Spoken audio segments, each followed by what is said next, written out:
see you guys in the dark.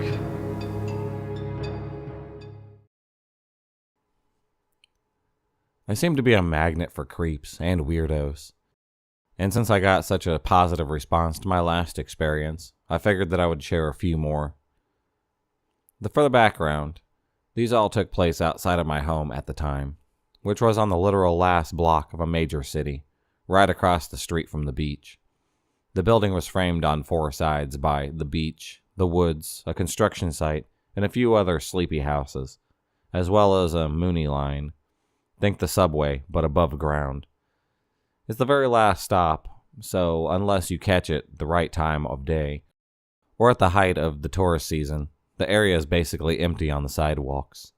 The house itself has an initial patio door, and then an entry area with a staircase, and leading up to a second door that leads to the apartment. My first experience. I get home from work one day at about 9 p.m., immediately get into a small spat with my roommates. After about 30 minutes, I decide to leave the house to cool off. I had planned on sitting on the porch outside, but as I looked across the street at the ocean, I decided that it would be more peaceful there. I had never been to the beach at night, for safety, of course, but as I looked at the well-lit parking lot and no one in sight, I decided that it would be all right. In the 1 block span from the beach to my house, there was a little wooded path that started on my street and dumped you out at the sidewalk for the beach. It also intersected with another pathway that took you down to the coast.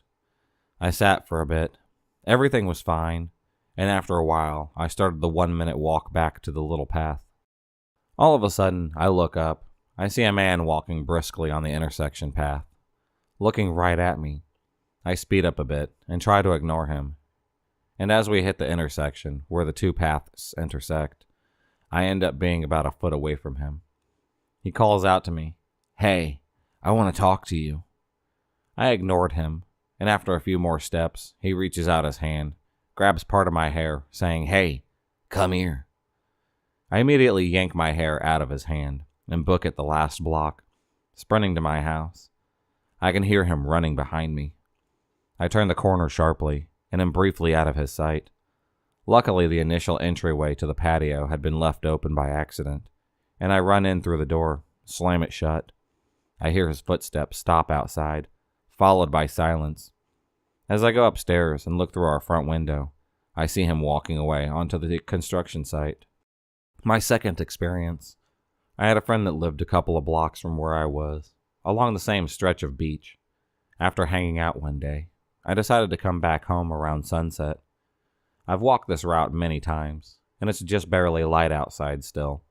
Only a 5-minute walk, so I figured that I'll be home before dark. As I crossed the intersection from their house, I noticed a white van parked on the corner that is not usually there. I can just barely make out 2 people in the front seat.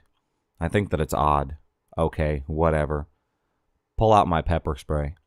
I cross the street, passing the van, and I now have my back to it. As soon as my foot hits the pavement on the other side of the street, I hear the van start up. I turn my head just slightly and see them illegally turning to the street where I am now walking. They creep beside me slowly, just behind me, but within my peripheral vision. I decide to stop and let them pass. I pause and pretend to be looking at my phone. See them stop driving immediately. This was a nope from me. I broke into a run. The van decided to follow me to a small village motel about 1 building away that I know has an open entrance courtyard. So as I approach it, I turn quickly into the yard, run up to an archway entry for a unit. I stop at the first few steps, catching my breath. I open my phone's front camera to use it as a sort of a mirror to see what the van is doing. They had backed up to the entry of the motel and sat there for a few minutes. Then the one on the passenger side opened the door, started walking towards the motel. His phone flashlight was on. I immediately pulled down my phone, listening for his footsteps and readying my stuff to banging on the motel door, hoping someone was inside. I wait in silence for a long time, long enough for it to get dark. I finally look out again, and both the man and the van are gone. I call an Uber to take the last 2 blocks. Never saw them again. My third experience. I have a friend over, and we want to dab. It's about 10 p.m. My roommates don't like dabbing in the house because of the smell, so he and I go to his car parked out front. We're in there, having a good time, when I notice a person walking down the block, pulling on the car door handles. I notify him, and we watch him as the same person comes up to his car and yanks on his back door. He honks his horn. They back up for a moment, then walk up to his driver window and knock on the window, making a motion to roll it down. Just as I am about to tell him don't, he rolls down the window a little bit. The person is clean, in normal clothing, asks what day it is, and then what time it is, to which my friend answers. They then stand there and stare at us as he tries to usher them away. After offering them some money, without saying anything, they walk down the block, and once they reach the intersection between the construction site and woods, they roll their head back up to the sky and just scream at the top of their lungs. As they back away out of sight, I take this opportunity to dart back inside my house as my friend watches, making sure to close the patio door. A few hours later, one of my roommates comes home very drunk. As we figured later, they failed to make sure that the patio door shut all the way. Morning time comes, and I wake up in an empty apartment. I open up my phone and have a singular message from my roommate from 3 hours ago, stating that when they left for work this morning, there was a person they didn't know sleeping inside the patio area. They thought that it was a drunk person who lived in the neighborhood and entered the wrong house by mistake. Evidently did not find it enough of a reason to call me or wake me up. I immediately go to the entry of our apartment, pulling the door open fast. To my surprise, the person who had been talking to us in the car that night before is laying casually across my staircase, fiddling with something. I scream, "Hey!" loudly. They immediately hop up and run out my patio door. I run down the stairs after them, open up the door. They are standing across the street, just smiling at me and giggling. They then give me a little wave and then run off. I close the door hard and go back up the steps to see what items they had left. Sitting on the steps was a few coins, some weird wire-type objects, a lighter, and a pocket knife. I never did see them again. Unrelated to my stories, but shortly after I moved from that area, a teenage girl was abducted from that same corner where I saw the van. After a car chase, the police found a severed head in the freezer of a house along my block as well.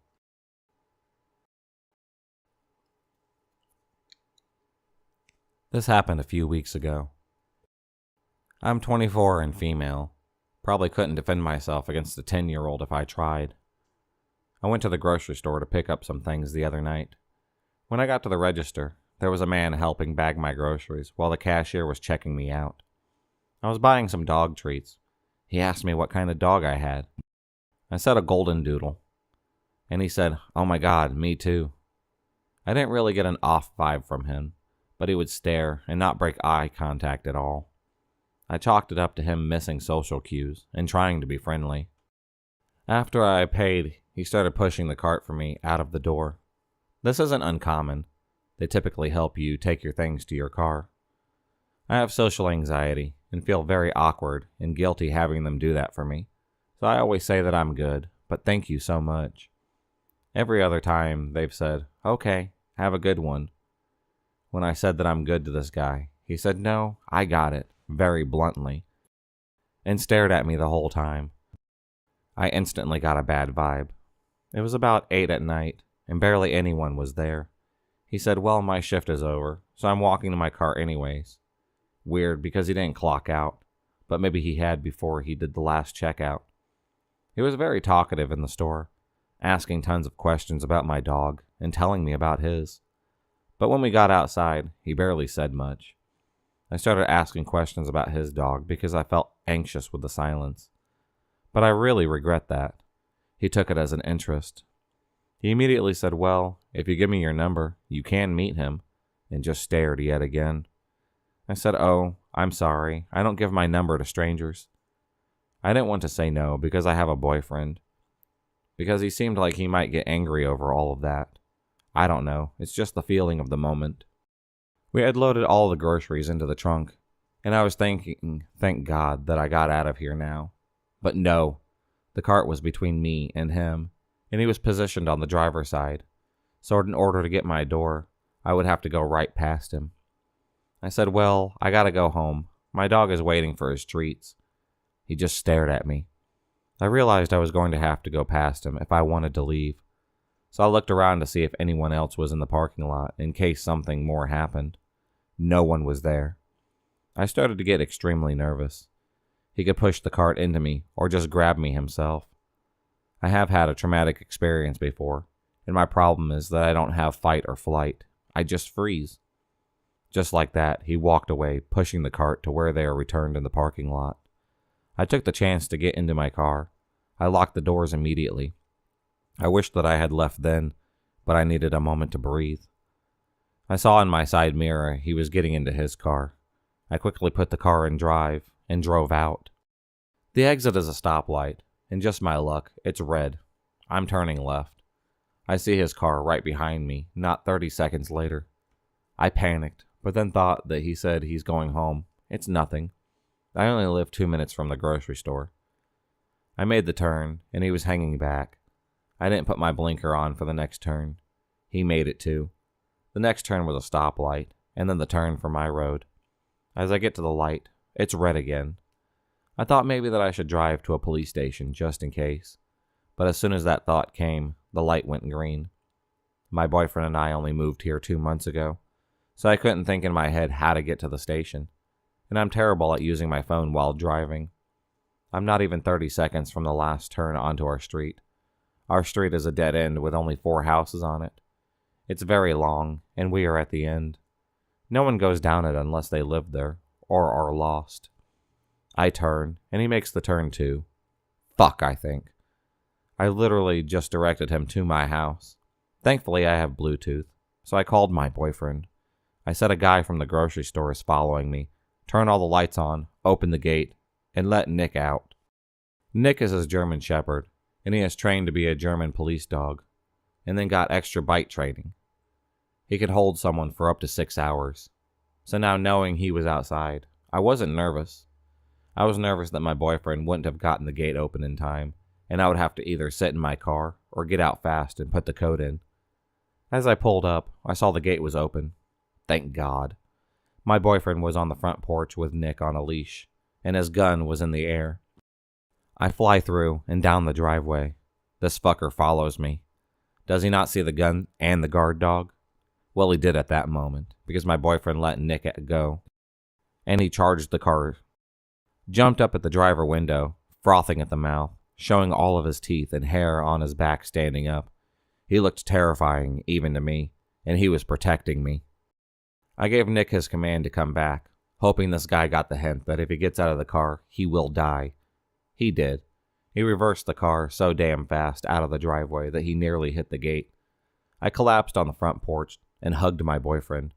Nick got a steak for dinner. I reported the man to the grocery store because I remembered his name on his name tag purposefully. They later contacted me that he had been served termination papers and will no longer be working there. If you enjoyed this video, please subscribe, like, and hit the bell for notifications on future videos and become a stalker of the night. And I'll see you next time.